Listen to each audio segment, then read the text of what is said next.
G please kindly house in order رکھیں. جی مولانا صاحب. بسم اللہ الرحمن الرحیم.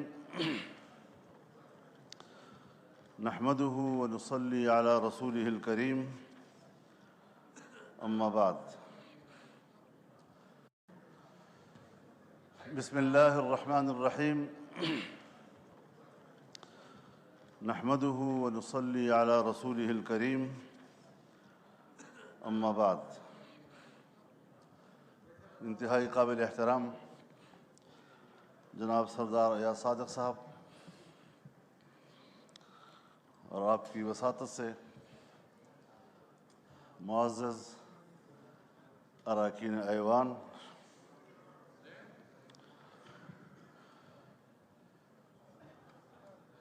حلف برداری کے بعد میں پہلی مرتبہ ایوان میں حاضر ہو رہا ہوں اور یہ بھی ارادہ ہے کہ کچھ معروضات آپ کی خدمت میں پیش کر سکوں. مجھ سے پہلے جناب اسد قیصر صاحب جو بات کر رہے تھے، ان کا جو مطالبہ تھا میرے خیال میں ان کا مطالبہ صحیح تھا اور جلسہ کرنا ان کا حق ہے اور میں ان کے اس مطالبے کی حمایت کرتا ہوں.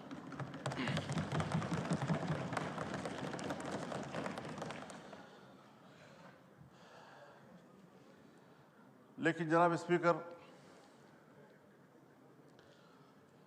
مسئلہ یہاں تک محدود نہیں ہے کہ ہم جلسہ کر سکتے ہیں یا نہیں کر سکتے.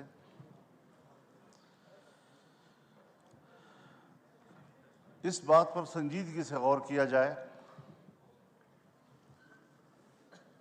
کہ ہمارا ملک آج کہاں کھڑا ہے.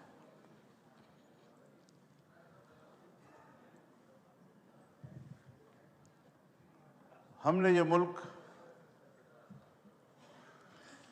جس جمہوری انداز کے ساتھ برصغیر کے مسلمانوں کی تائید سے حاصل کیا، ان کی قربانیوں سے حاصل کیا،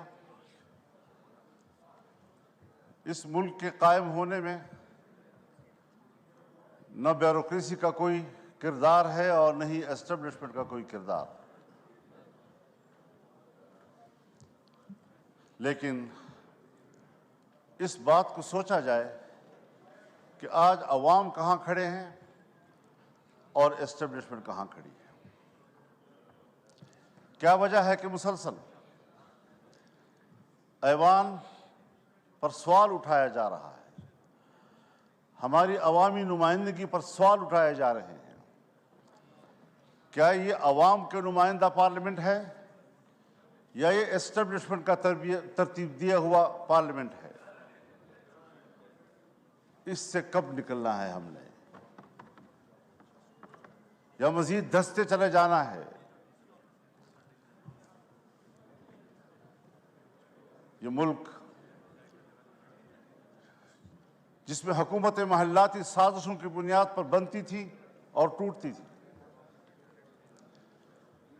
بیوروکریٹس فیصلہ کرتے تھے آج وزیر اعظم کون ہے تو کل وزیر اعظم کون ہے. ایک زمانے میں ملک کے ایک صدر مملکت نے اپنے دور حکومت میں 5 وزیر اعظم تبدیل کیے.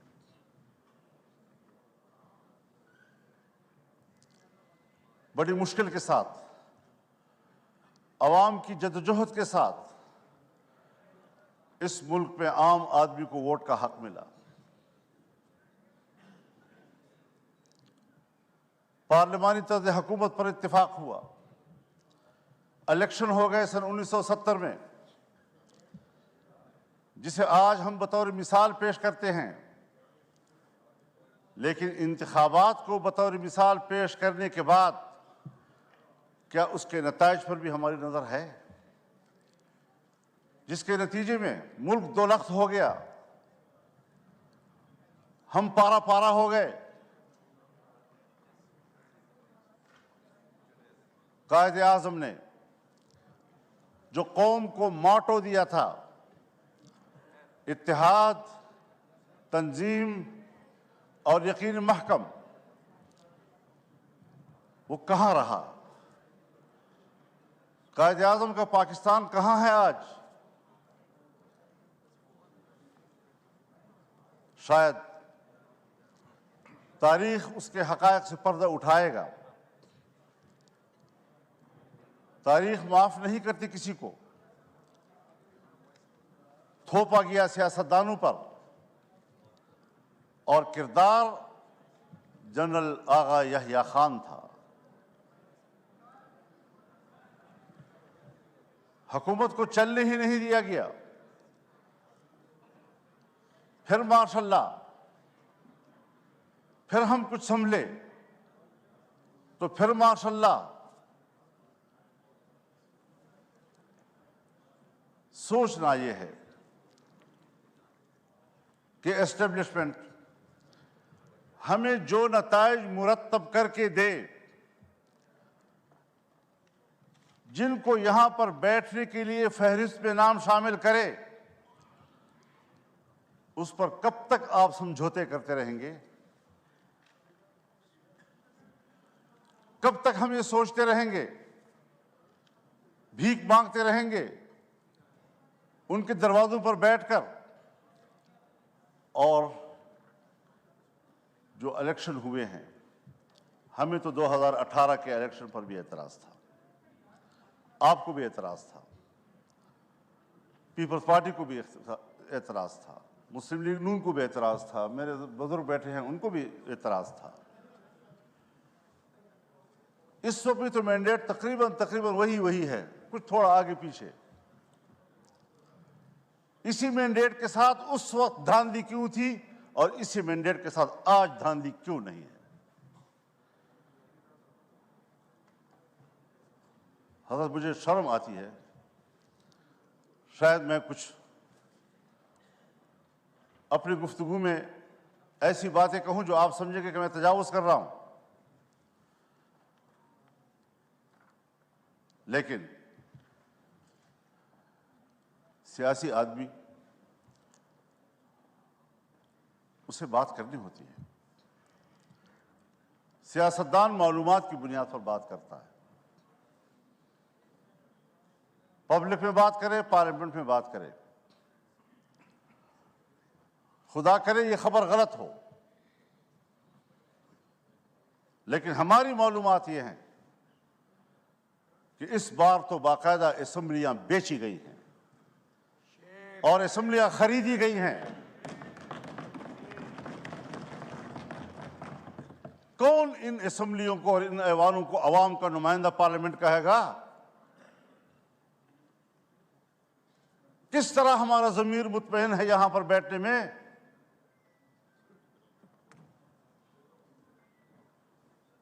ہارنے والے بھی پریشان اور جیتنے والے بھی مطمئن نہیں. اس کیفیت میں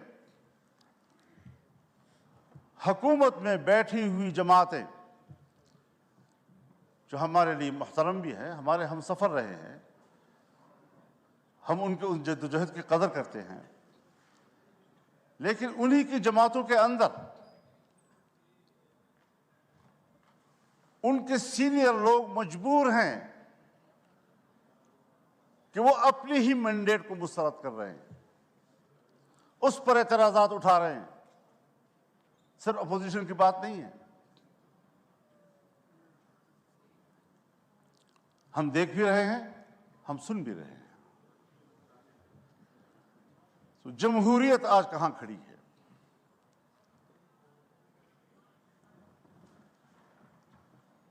یہ صرف اس لیے ہم یہاں کمزور بیٹھے ہوئے ہیں کہ ہم نے ہر مرحلے پر کمپرومائز کیا ہے.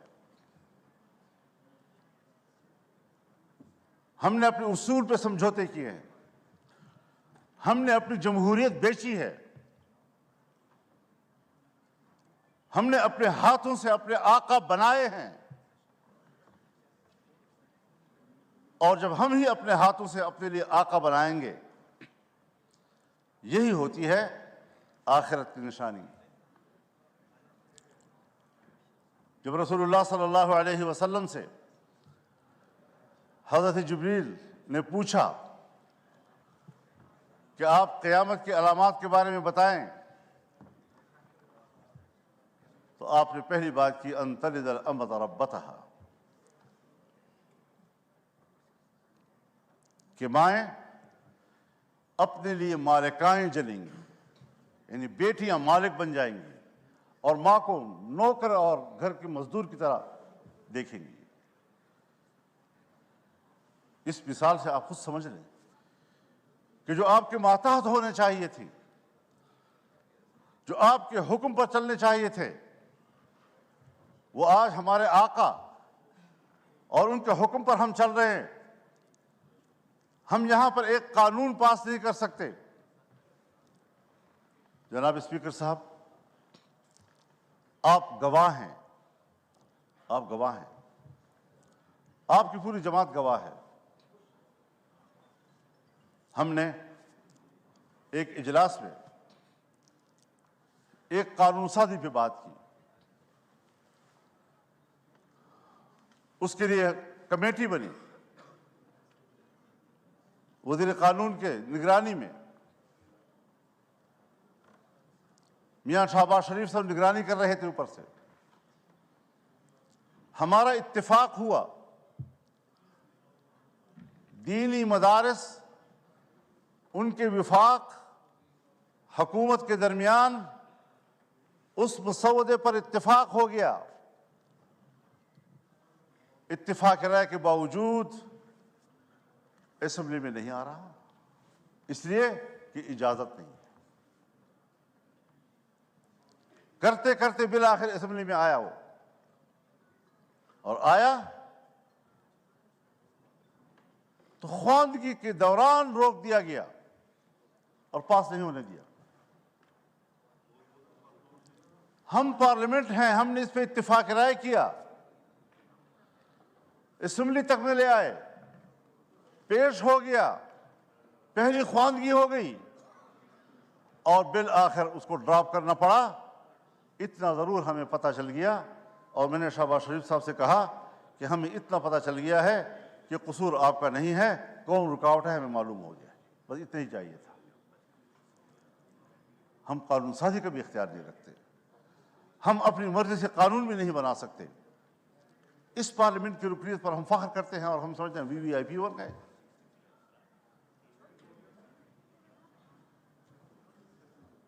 آج ذرا موازنہ تو کیجیے جناب اسپیکر، ہندوستان اور ہم ایک ہی دن میں آزاد ہوئے۔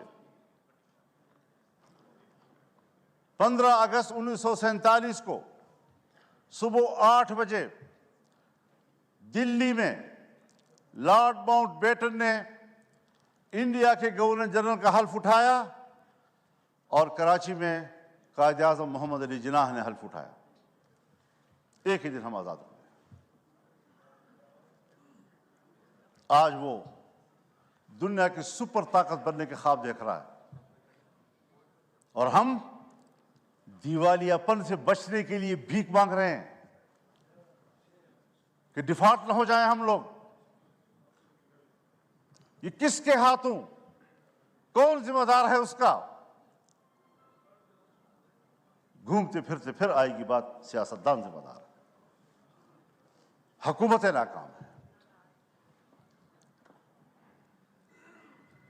دیوار کے پیچھے جو قوتیں ہمیں کنٹرول کرتی ہیں، جن کے باغ ڈور ہمارے ان کے ہاتھ میں ہیں، فیصلے تو وہ کریں اور منہ ہمارا کالا کریں، عوام ہمیں گالیاں دے، ذمہ دار ہمیں ٹھہرائیں۔ یہ کون سی سیاست ہے؟ ہم کہاں اس ملک کو لے آئے ہیں کہ آج آپ کا ایک ایک بچہ 25 کروڑ آبادی کا، وہ 2 اور 3 لاکھ تک کا مقروض ہو چکا ہے۔ خوش ہوتے ہیں IMF نے نیا قسط جاری کر دیا، نیا قسط 1 لاکھ 1.5 لاکھ کا 1 ارب 1.5 ارب کا ہوتا ہے، لیکن آپ کو قرضے کتنے دینے ہیں؟ اپنی پیداوار کدھر ہے ہماری؟ اپنی صلاحیت کدھر ہے ہماری؟ ہم نے ملک کو جمود کا شکار بنا دیا ہے، اور قومیں جب جمود کا شکار ہوتی ہیں تو پھر وہ گرتی ہیں، وہ ترقی نہیں کر سکتی۔ پھر ذرا حساب لگائیں، جس ہندو کو ہم سارے القاب دیتے ہیں، سارے برے القاب ان کے، سارے اچھے القاب ہمارے، لیکن نتیجے کے لحاظ سے کارکردگی کی بنیاد پر ذرا اس کا بھی تجزیہ کر لیں، اپنا بھی تجزیہ کر لیں۔ گھر میں بیٹھے ہوئے ہیں ہم لوگ، ہم آواز سے بات کر رہے ہیں، کیوں ایک دوسرے سے بات چھپا رہے ہیں؟ یہ ساری وہ چیزیں ہیں۔ ہم نے ملک حاصل کیا اسلام کے نام پر۔ آج پاکستان دنیا میں ایک سیکولر سٹیٹ کا روپ دھار چکا ہے۔ کہاں ہے لا الہ الا اللہ؟ 1973 میں ہمارا آئین بنا، 1973 میں اسلامی نظریاتی کونسل بنے، 1973 سے آج تک تمام قوانین کا جائزہ لیا گیا۔ اگر کوئی خلاف اسلام قانون موجود ہے تو قرآن و سنت کے مطابق قانون کی سفارشی کی گئی، سفارشات کی رپورٹیں ایوان میں آ گئی، لے کر دی گئی۔ کوئی آپ ایک نشاندہی بحیثیت اسپیکر کر سکتے ہیں کہ سن 1973 سے لے کر آج تک اس کونسل کی سفارشات پر اس پارلیمنٹ نے ایک قانون سازی بھی کی ہو؟ ایک۔ اسی لیے کہ جن لوگوں کو ایوان میں لایا جاتا ہے، جن لوگوں سے ایوان بھر دیے جاتے ہیں، ان کو قرآن و سنت سے کوئی دلچسپی نہیں ہے، پاکستان کے نظریے سے کوئی دلچسپی نہیں ہے۔ کیسے آپ دنیا میں شناخت کرائیں گے اپنی کہ ہم ایک اسلامی مملکت ہیں؟ آپ کا آئین کہتا ہے کہ حاکمیت اللہ رب العالمین کی ہوئی، اور ہم روئے زمین پر اللہ کی نیابت کرتے ہوئے، عوام کے نمائندے روئے زمین پر اپنے مملکت میں اللہ کی نیابت کرتے ہوئے ان کی تعلیمات کے مطابق قانون سازی کریں گے۔ ہماری انفرادی اجتماعی زندگی قرآن و سنت کے تابع ہوگی۔ یہ میں نہیں کہہ رہا، میرا آئین کہتا ہے، یہ میرا آئین کہتا ہے کہ اسلام پاکستان کا مملکتی مذہب ہوگا۔ یہ میرا آئین کہتا ہے کہ قانون سازی قرآن و سنت کے تابع ہوگی۔ یہ میرا آئین کہتا ہے کہ قرآن و سنت کے منافق کوئی قانون سازی نہیں ہوگی۔ اس پر کوئی عمل درآمد کاغذی حد تک بھی، آپ تو ان اداروں کو بھی پابند کر رہے ہیں، نیست و نابود کرنا چاہتے ہیں جو ادارے آپ کے اس ملک میں کسی طرح دین و مذہب کی علامت ہیں۔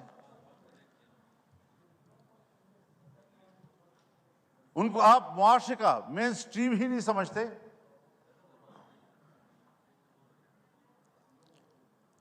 تو جس نظریے پر ملک قائم ہوا تھا 75 سال میں، اس کا بھی ذرا حساب لگا لیں آپ کہاں کھڑے ہیں۔ اور ممکن ہے بہت سے لوگ سمجھیں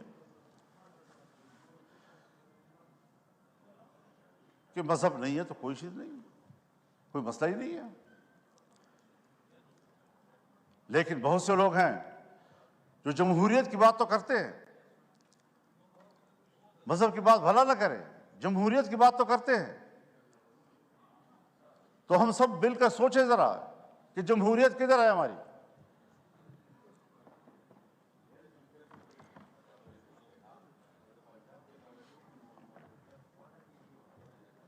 '54-55 سے، سن 1954-55 سے 58 تک نیم مارشل لا، اور 58 سے لے کر 71 تک مکمل مارشل لا۔ 77 سے پھر ماشاء اللہ، 99 سے پھر ماشاء اللہ، اور ہم کمپرومائز کرتے رہے۔ یہاں اسی ایوان میں ہم نے قانون سازی کرنا چاہیے، چیختے رہے ہم لوگ کہ صاحب یہ جو کچھ آپ کر رہے ہیں قرآن و سنت کے خلاف ہے، کسی نے نہیں سنی۔ تو جمہوریت کہاں ہے آپ کی؟ الیکشن آپ کے ڈھونگ، اسمبلیوں کی کوئی قدر و قیمت نہیں۔ اسمبلیوں میں آنے والا اپنے آپ کو معزز سمجھتا ہے، عوام کا نمائندہ ہے۔ آپ کے کاغذات میں اس کا جو پروٹوکول ہے وہ VVIP کا ہے، اس کے مراعات ہوتے ہیں، لیکن کیا ہمارا ضمیر بھی مطمئن ہے اس بات پر؟ وَاسْتَفْتِ نَفْسَكَ، اپنے ضمیر سے پوچھ لو پہلے، کیا واقعی ہم مطمئن ہیں ان نتائج سے؟ اور جناب ایاز صادق صاحب، کیا واقعی آپ لاہور کے نتائج سے مطمئن ہیں؟ اللہ آپ کو مطمئن رکھے گی، اللہ آپ کو مطمئن رکھے، لیکن ہر چند کے ہے نہیں ہے۔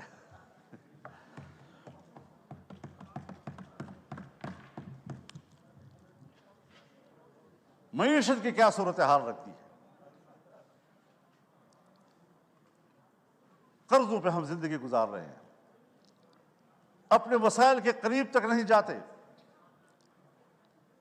امن و امان نام کا کوئی چیز نہیں ہے۔ ملک کو کدھر لے جا رہے ہیں آپ لوگ؟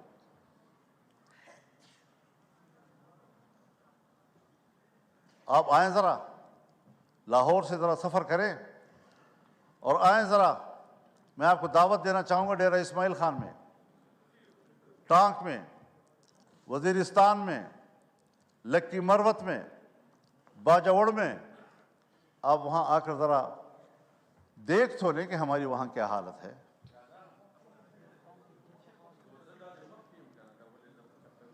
ہمیں تو الیکشن میں نکلنے نہیں دیا گیا۔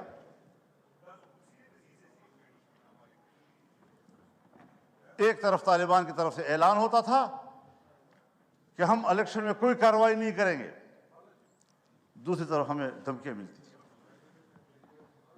پھر ادھر سے ہمیں چٹھیاں ملتی تھی کہ آپ، تھریٹ لیٹر آ جاتی تھی کہ آپ نہ جائیں۔ پبلک سے رابطہ ہی نہیں کرنے دے رہے تھے، اور جو ہی الیکشن گزرا سارے تھریٹ لیٹر بند، ختم ہو گئے، خیر خیریت ہو گئی۔ اب نہ وہاں ہمیں کوئی قتل کرنے والا ہے، نہ کوئی دہشت گرد ہے، نہ کچھ ہے۔ لیکن یہ بات جو ہمارے ان علاقوں سے متعلق لوگ ہیں یا بلوچستان سے متعلق لوگ ہیں، چاہے وہ پشتون بیلٹ ہے یا بلوچ بیلٹ ہے، وہاں پر کنٹرول ریاست کا نہیں ہے۔ اور میں بڑے ادب سے کہوں گا، مجھے یہ لفظ نہیں کہنا چاہیے، لیکن حقائق کو سامنے لاتے ہوئے کہنا پڑ رہا ہے کہ پاکستان اس وقت ایک غیر محفوظ ریاست ہے۔ جب ریاست غیر محفوظ ہوگی تو ذمہ دار کون ہوگا؟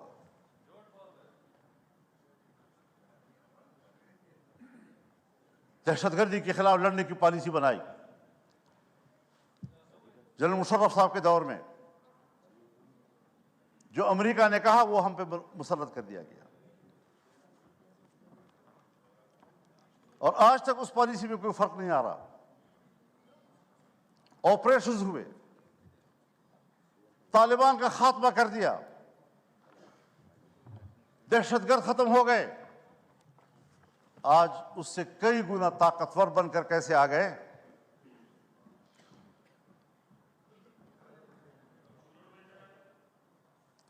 ذرا مجھے بھی دکھا دے بیٹا۔ بالکل ٹھیک ہے جی۔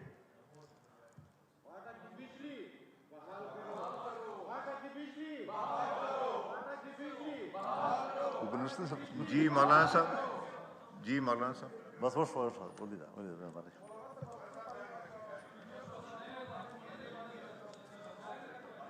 تو جناب اسپیکر، آفریدی صاحب میسج آ گیا، آپ کو پوائنٹ آف آرڈر میں دوں گا، آپ تشریف رکھیں. میسج ہو گیا آفریدی صاحب، میسج ہو گیا. آپ کی جماعت نے نام نہیں لکھا تھا، میں نے آپ کا نام لکھا ہے، اور یہ امپورٹنٹ ایشو ہے. میں اس کو ٹیک اپ کروں گا. ابھی میں ایم کیو ایم کے دوست کو دوں گا، پھر آپ کو دوں گا. جی مولانا صاحب.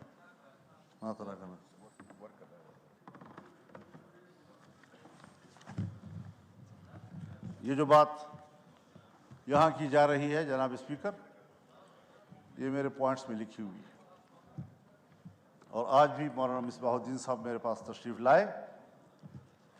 اس سے پہلے وفود آئے، ہمیں ملتے رہتے ہیں.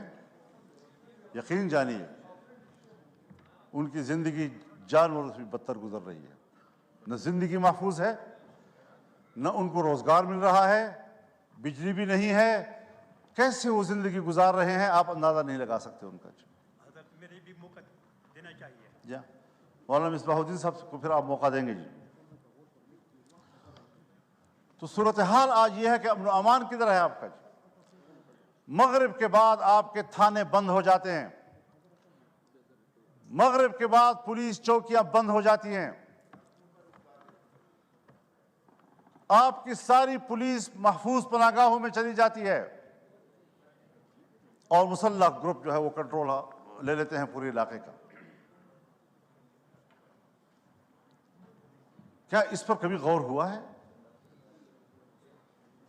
بس الیکشن ہے، بس اپنی مرضی کا ایوان بنانا ہے، اپنی مرضی کی اسمبلی بنانی ہے. کس لیے اپنی مرضی کی بناتے ہو؟ ووٹ تو علماء کرام فرماتے ہیں شہادت ہے، کوئی کہتے ہیں امانت ہے، کوئی کہتے ہیں بیعت ہے. تو یہاں تو نہ شہادت ہے، نہ امانت ہے، نہ بیعت ہے. بیعت میرے نام پر کرتے ہیں، بکسہ کھلتا ہے تو کسی اور کے نام پر بیعت نکل آتی ہے. امانت آپ کے حوالے کرتے ہیں، بکسہ کھلتا ہے تو اس میں امانت نام کی کوئی چیز، خیانت ہی خیانت ہوتا ہے. شہادت میں صداقت ہوتی ہے، جو بکسہ کھلتا ہے تو صداقت کا نام نشان نہیں ہوتا، شہادت مری پڑی ہوتی ہے. اس ساری صورتحال میں ہمیں ذرا بتائیں کہاں ہم کھڑے ہیں. باجوہ صاحب فرمایا کرتے تھے کہ ہم نے باڑ لگا دیا ہے اور اب کوئی افغانستان نہ جا سکے گا نہ آ سکے گا. وہ باڑ کدھر ہے؟ اس باڑ پر جو اربوں روپے خرچ ہوئے وہ کدھر ہیں؟ کوئی پوچھ سکتا ہے ان سے؟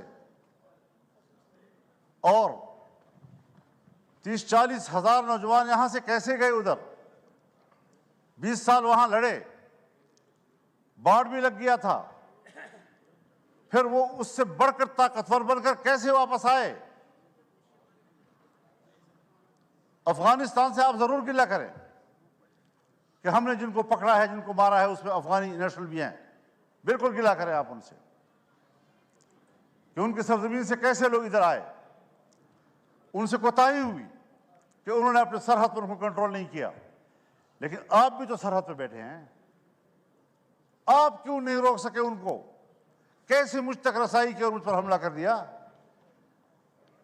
کیسے آئے اور باجوڑ میں نے 80 لوگوں کی لاشیں اٹھائیں ایک ہی جلسے میں؟ یہ تلخ واقعات کوئی ہمیں سمجھائے تو صحیح، کیا سیاست ہو رہی ہے؟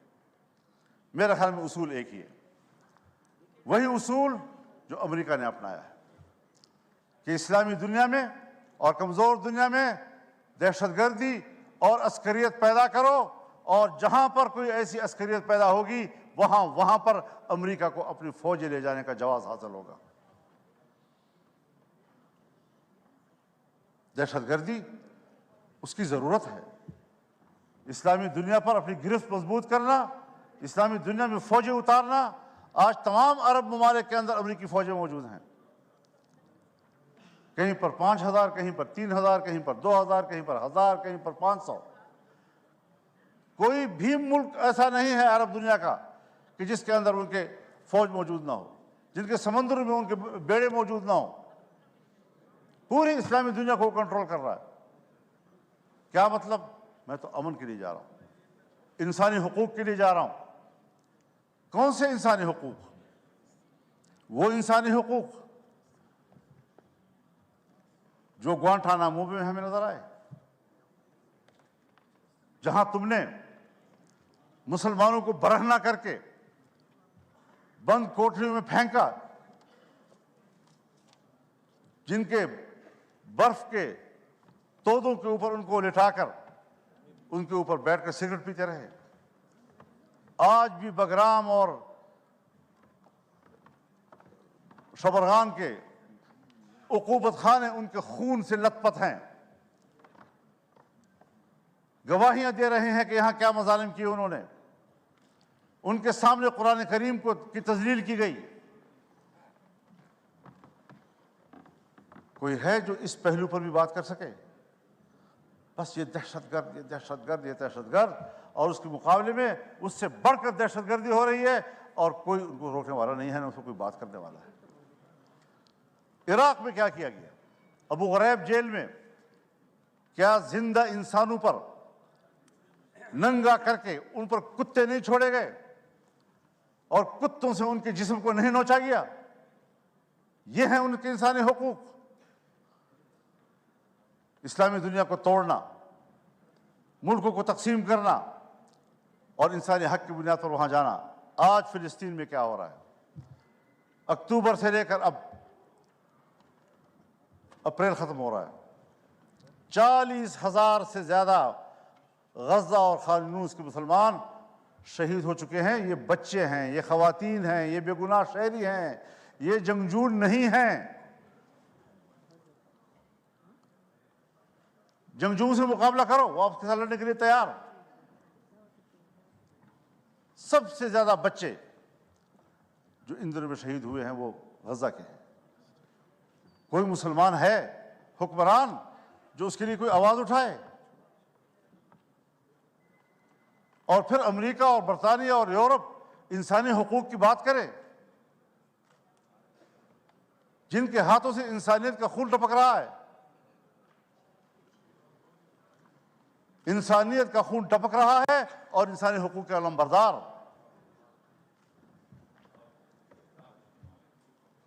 میں کس کے ہاتھ پہ اپنا لہو تلاش کروں؟ ہر طرف خون ہی خون، اور ہم اس میں زندگی گزار رہے ہیں۔ اور اگر ملک کے عوام یا عوام کے نمائندے کوئی کردار ادا کر سکتے ہیں تو اس کے الیکشن کا یہ حشر کر دیا جاتا ہے جو ہم دیکھ رہے ہیں۔ تو ذرا اس حوالے سے ہمیں اپنی تاریخ کو بھی دیکھنا چاہیے، ہمیں آنے والا مستقبل ٹھیک کر لینا چاہیے۔ یہ قیادت کا مسئلہ ہے، یہ قیادت کا مسئلہ ہے۔ میں تو آج بھی کہتا ہوں اور ہمدردی کی بنیاد پر کہتا ہوں، جناب میاں نواز شریف صاحب سے بھی اور جناب شہباز شریف صاحب سے بھی اور اپنے برخوردار بلاول زرداری صاحب سے بھی،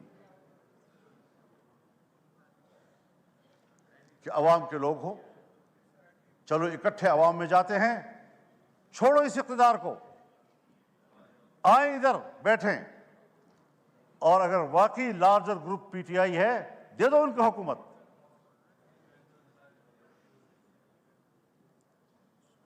لیکن شاید میری بات ذرا احمقوں والی سے لگ رہی ہوگی آپ لوگوں کو، یہ کیا کہہ رہا ہے، کہاں سے بول رہا ہے۔ آج بھی وقت ہے سنبھلنے کی، لیکن ہم سنبھلنے کے لیے تیار نہیں ہیں، ہم نوکری کرنے کے لیے تیار ہیں۔ تو پھر ظاہر ہے کہ ہم نے بھی عزم کر رکھا ہے کہ اس غلامی کے خلاف جنگ لڑیں گے، میدان عمل میں آ کر جنگ لڑیں گے، پبلک میں جا کر لڑیں گے، آئین اور قانون کے دائرے میں لڑیں گے، اور ملک کو اس غلامی سے نجات دلائیں گے کہ یا تو ہمارے اوپر عالمی قوتیں حکومت کر رہی ہیں یا پھر ہماری اسٹیبلشمنٹ ہمارے اوپر حکومتیں کر رہی ہیں۔ یہ نظام ہمیں قبول نہیں ہے، اور ہماری پوزیشن اس حوالے سے بالکل واضح ہے۔ اس لیے ہمارا پیغام ہر سطح پر چلا جانا چاہیے۔ ہم نے جانا ہے انشاءاللہ 2 مئی کو کراچی میں